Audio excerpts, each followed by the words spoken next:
Being online is oftentimes very passive. It's demotivating for our students. So putting guidelines on it, having kids off of screen time during summers, during vacations, on the weekends, as much times as families can be together. I think we don't put enough emphasis sometimes as a society on face-to-face interactions, being in the present moment, and being able to form relationships outside of what is online and just to shut it off. Hi, I'm Dawn Bartz. I'm the superintendent of the Smithfield Public Schools in Smithfield, Rhode Island. It's a district of 5 schools and 2,400 students. But I started out as a teacher. I was a teacher for 20 years before becoming a principal, and now I am the proud superintendent of Field Public Schools. You're listening to the smartsocial.com podcast. This is our District Talk segment where we interview district leaders to learn how they're keeping students safe on social media. And we also ask them questions that we get from parents all over the country in our program. Now, let's get back to the interview. Superintendent, it's so great to have you here today. I'm honored to get the chance. We couldn't be further from each other physically, but I think because I'm in Los Angeles, you're in Rhode Island, but I think we're going to come together and boy, have so many great things to share with our audience here today that are so congruent. For all of you listeners, whether you're a parent, a principal, a superintendent, anyone in between, and grandparents, we love you here at smartsocial.com. We're going to talk a little bit about keeping your kiddos safe on social media and digital tools that they just can't avoid these days so that they can become successful in the walls of the school building to learn, become resilient, and at home. And someday at the age of 16 and above, they can shine online to get that dream college, career, internship, learn how to brand themselves to create a resume that's online. So much that we do here at Smart Social. And we lean on our incredible superintendents. Okay, doctor, I've got a really important question for you here that I want to lead off with. The question's around parent ed. Now, we've interviewed 180 superintendents on this podcast as of the time of this recording, approximately. And every superintendent seems to say, Josh, we work so hard in the district, and if we can partner with parents, we can keep kids safer. If we can come together with parents and say, let's be on the same front, let's work together. And so my question for you is on parent ed. As districts implement these wonderful cell phone-free policies, discussions, and where are we going to move to have less notifications in the classroom that are distracting? Parents are telling us that they're left in the dark begging for strategies they can use to work with their kiddos at home, whether it's around video games or Instagram or TikTok or iPad time. What are your suggestions, doctor, for districts to increase parent ed and parent engagement around cell phone use? I think this is such an important question, and I think it also goes by a grade and school level. So having principals start off and teachers having those conversations with families, but also leading from the district in terms of just gentle guidance on kids are never too old to limit, for parents to limit the amount of screen time they have. We certainly have this as part of our strategic plan so that it is a regular conversation that comes up with some of our families. That's a good point. I had a conversation last night. Doctor, we host these parent ed nights all over the country. It's like a TV show, and we host them, and parents from all over the country come. And I had a good talk with somebody yesterday, and she said, I loved the program, but I think it would have been better when my kids are in 5th grade. They're now in high school now, and I wanted to gently tell her, and I did. We had this discussion. I couldn't agree with you more, doctor, because I wanted to tell her they're never too old for the discussion of a healthy screen time. It's like a diet. It's like exercise. It's like everything. We need reminders. We forget healthy screen time, and also who are you chatting with online? I love that. Even in high school. Oh no, not only in 5th grade do I need to have those conversations. I love what you just said. Did I get that wrong? Set me straight, doctor. No, you have it absolutely right. I think parents gradually release control of their kids or interactions as they get older. And part of the issue is with schools as well. We don't have as many activities at the upper levels for parents to be as involved in the day-to-day as elementary. But it's really important for us to continue to get the message across that we do want to partner with our families and that parents and guardians are so needed for putting those guidelines on kids because it gives kids an excuse to get offline. And that's sometimes what they need. You're so right. I remember when TikTok went down for a week or whatever it was, just a few days, we heard from some teens in our program, Mom, I'm so glad TikTok shut down. I hope it shut down forever. They were looking for that excuse, doctor. Isn't that crazy? Have you heard that from students? They're looking for the boundary? They are, and they say it in different ways. We Yeah. instituted a policy that certainly changed the climate of our high school. We have students put their cell phones in caddies in each classroom, and it has totally changed the dynamic. And of course, students groused about it, but that lasted about a week. And quietly, they would tell their teachers or administrators, I'm glad I can't answer my telephone. I'm glad that we're forced to put that away for a period of time. Oh, that's so beautiful. For all of you parents listening right now, you've heard this from us in our 800 episodes that we have, probably every other episode. It's okay. And Smart Social loves you and is cheering for you if your kids dislike you once a month, once a week, because you removed some of that screen time from their life. You love them more than you worry about them liking you. You do the difficult parenting to protect them so that when they're 25, they're social, they're ready, and they're well balanced in this world. Smart Social's here for you. It is not an easy world. Okay, doctor, the next question I have for you is, boy, is it a big one. It's all about the impact social media has on teens. Now, parents, if you're like, I've got a fifth grader, I've got a 6-year-old, this is for you as well, because we want to start very early talking about the danger. Let's pretend like we're in digital driver's ed. You don't just say, okay, they're 16 now, I guess we should have the talk about how to drive safely. No, you model the positive behavior of driving a car when they are 6, 7, 8, 9, 10, 11, 12. And that's what we're going to talk about, doctor. How are you seeing social media's impact on teens' self-esteem, motivation, and decision-making in your district? That's a great question, Josh, and I can't agree with you more in terms of adults being the models. So not just parents and guardians, but also those of us in the schools as teachers and administrators putting down the cell phone and having more real conversations, because what we are seeing is that social media, while there are many positives, I think people can agree there are at least some positives with it, there's a lot of negatives. We see that it is impacting negatively students' mental health, their level of distractibility, and also in terms of decision making. So if you're making decisions as a child based on what you think is the right thing because you see it on TikTok and this picture perfect enhanced version of a teenager is saying to do this, you start to doubt yourself. So we're seeing that also in terms of students at all levels. Their self-confidence is definitely impacted. I couldn't be a stronger voice in saying, please put away our social media. And as adults, we should be modeling being present, putting the cell phone away, having those face-to-face conversations, whether it's happening in the classroom or it's happening on the ball field or it's happening at the dinner table. Turn the cell phone off. Don't go on social media. And believe it or not, kids of all ages look at the adults and what they're doing as their first model. But we've seen a significantly negative impact on kids with social media, not just on their self-esteem, but also in terms of bullying. And when I was a kid growing up, we knew who our bullies were. And we knew that if when we got home, we were safe. Today, it is pervasive. It's 24/7. Students don't know how to get out of this negativity, and it is very difficult to turn off. So I do hope that we can continue and strengthen our partnerships with families in terms of guiding them and limiting screen time and monitoring screen time, whether a child is in early elementary grades or is a senior in high school. I learned so much from Superintendent. Doctor, here's what I wrote down. Pre-social media, we knew who our bullies were. They weren't hiding behind a keyboard. They're actually on the physical education field, the gym floor, whatever it was. And we could go home on the weekend.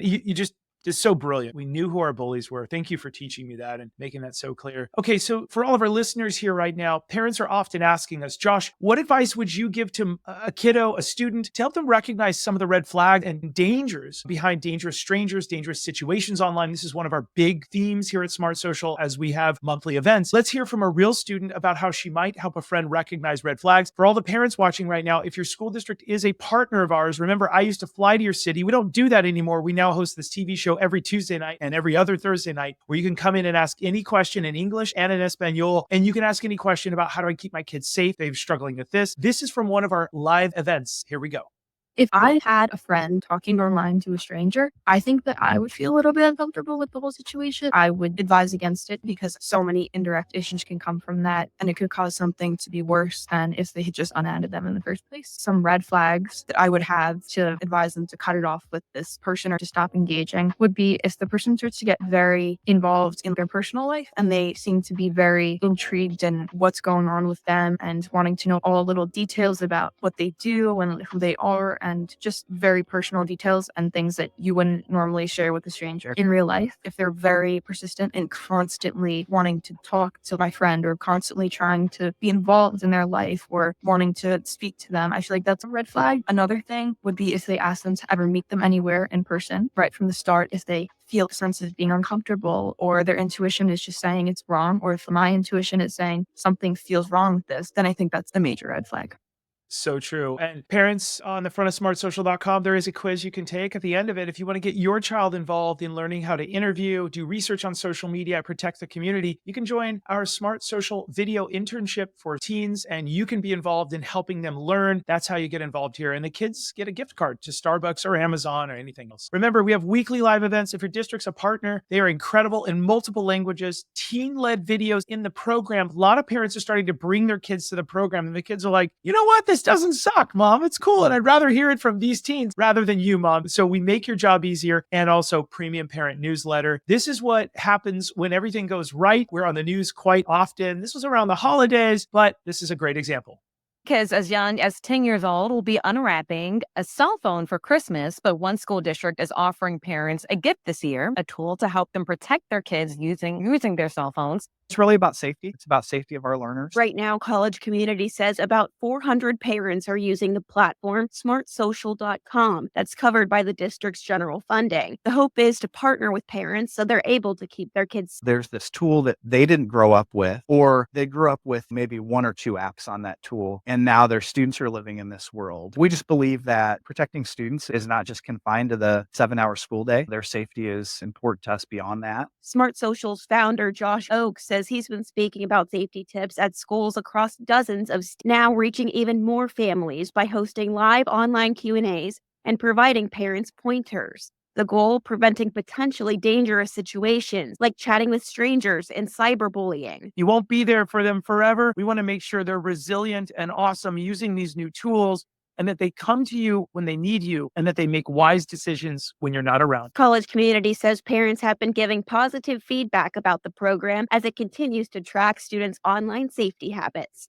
Okay, so parents, remember, as you attend, incidents go down. We're noticing that as parents come to join, and there's all kinds of little gifts we give you. Remember, if your district's a partner, we'd love to have you. Not only is every single month different, but you can go back and watch replays. And I do want to remind all of our viewers, our next live events, big themes. We've got understanding social media's impact on teens. We've got an English session 1, English session 2. Then we have an Espanol session live in Espanol, incredible program. And then we have English session 3, replays of all of our stuff, including yesterday's Spanish night, all about avoiding strangers and dangerous situations online. It was a huge hit. We got a lot of stuff, and we have staff that is bilingual in there. Next, avoiding strangers, disappearing messages, optimizing parental controls, combating online bullying, and shining online, which is our trademark here at smartsocial.com. And all of these are 45-minute world-class produced events. Parents, come on out. There's typically a gift card that you can earn in one of these. If you stay to the end, participate, you get a little bit of coffee in some cases from us through Starbucks and some of our partners. All right, Doctor, we are back to you, Doctor. I'm excited to ask you the next question. It's about screen time and motivation. What is your advice to parents about the impact of screen time on motivation for homework, chores, and other really important tasks for not just teens, but preteens and teens to be successful? We're in the digital age now, so we know that getting rid of all of screen time is very difficult, especially we know that a lot of our homework is also assigned on screen time. But it's really important for parents to monitor the number of hours and even minutes that our younger students have online. Being online is oftentimes very passive. It's demotivating for our students. So putting guidelines on it, having kids off of screen time during summers, during vacations, on the weekends, as much times as families can be together. I think we don't put enough emphasis sometimes as a society on face-to-face interactions, being in the present moment, and being able to form relationships outside of what is online, and just to shut it off. This is advice I give to some of our parents as well. I ask them, are they on social media? I said, I understand some of the benefits of it, but perhaps you're the first model for your students. Yeah, couldn't agree more. And for all the parents watching right now, again, there's no shame if you've given your kids social media young or anything else. Everything in moderation, right? Everything in moderation. A little bit of grace. It's like dessert. I have an addiction to ice cream. I'm just going to say it. But everything in moderation can be really great. And I love that ice cream every once in a while. Okay, doctor, my next biggest question for you as we round out this, just a great conversation, by the way. I'm so grateful for you here today. What are some of the biggest struggles you're seeing in districts like yours when it comes to keeping kids safe online and protecting the community? One of the biggest struggles that we've seen, and we've seen it for years, and it continues to be a struggle, is that many of the times we have cell phone bans or social media bans, but we know that students, once they leave the school, whether they're on a bus, they're walking home, they're at home or somewhere else, are on some of these social media sites that are extremely negative and potentially really harmful for students. It's really important for families to partner with the schools. So if something is happening with a child at home through social media, we do want to help because most likely it's going to impact how the student comes to school. And if it is a conflict with other students, it's important for us to know because that does carry over into the school buildings itself. Again, I think it's that monitoring piece. I think it's also being aware of when students are unsupervised with social media and with their cell phones. And I've had the same struggle. I'm a parent as well. I'm in the classroom. There's certain times where kids are going to be angry at you, but you take away that phone. You have limited hours. You know who is online. Just as parents and as our parents did, we knew who our kids' friends were. It's really important for our families to know who they're interacting with on these social media sites. Sometimes it's their friends and sometimes it's strangers. And unfortunately, our kids, like all of us, are looking for meaningful relationships. And that's where the danger comes in part, is when they look online for those meaningful relationships. Doctor, so well said. Hey, doctor, I want to thank you. Thanks for joining us here today. Thanks for your time. Thank you so much. For all of you listeners out there, what the doctor just said is so important. So I'm going to share with you once again our next live Q&A events. One of our big themes here is shining online, but we start with safety, and it's the impact of social media on teens. Last month and last week, we had some incredible stuff about avoiding strangers. And the doctor just brought that up. Avoiding strangers in dangerous situations. Go watch one of our replays. Talk to your district about being able to jump into all of our events in multiple languages. No one is left behind. You can ask questions. They're on your time schedule, or join a live one where you'll see other parents asking really brilliant questions that helps our nonprofit get even better. We're going to be the best in the world at this and save as many lives as possible. We're grateful to all of our partner school districts, and I'm grateful to all the parents like you who support us. Thank you to the doctor here today. And remember, parents, no matter what you do online, remember to keep it light, bright, and polite because your kids are watching what you do online. We'll see all of you on the next episode. Have a great rest of the day. Take care. Thanks for listening to the smartsocial.com podcast. Smart Social helps parents understand technology and social media to keep their kids safe and successful. Be sure to join one of our weekly online live events to become the smartest parent on the block so you can keep your kids safe and protect their future. Also, don't miss our 450 plus online resources and replays you can watch on demand in multiple languages. Are you a school district wanting to unlock these resources for your parents? Reach out to us so we can protect your whole community each week. Have a great rest of the day, and we'll see you on the next episode.